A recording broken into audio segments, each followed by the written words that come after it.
It's summer in Europe, and after years of disrupted travel due to the pandemic, tourism is well and truly back on. I'm embarking on my own hot girl Euro summer, but with a twist. I'm following in the footsteps of the original tourists, the posh young Englishmen of the 18th century, who took part in a coming-of-age travel tradition known as the Grand Tour. In a time before planes, trains, and automobiles, the Grand Tour was a sometimes grueling trip across Europe via boat, horse and carriage, and on foot, where young gentlemen would venture out of the comforts of their own home to see the most important sights on the continent.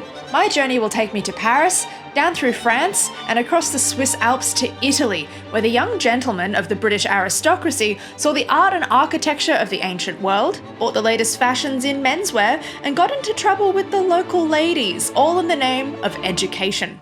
But first, I need to get the hell out of England. Before Heathrow and the Eurostar, if you wanted to cross the English Channel, you had to make the journey from London to Dover and catch a boat. And this was no pleasant journey. It took days. One author named Tobias Smollett wrote in 1766 that along the road to Dover, the accommodation was cold and comfortless, the beds paltry, the cooking execrable, the wine poison, the attendance bad, the publicans insolent, and the bills extortion.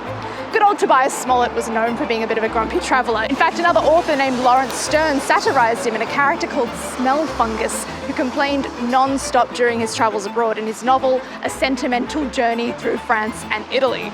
And because of this book, a smell fungus became a popular term for a grumpy traveller, or someone who looks for faults in everything.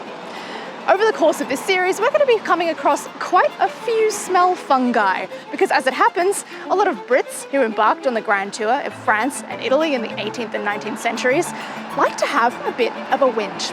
They complained about the food, the weather, the people, and the cities. And when the average Grand Tour lasted more than a year, that's a lot of time to keep up all that complaining. Our first stop, though, is perhaps the most complained about destination on the Grand Tour. Because as we know today, if there's one place the English love to hate and hate to love, it's France. Next time on my Grand Tour, Catholicism, a filthy hole. Wolves. Oh, and the other problem? This huge mountain range.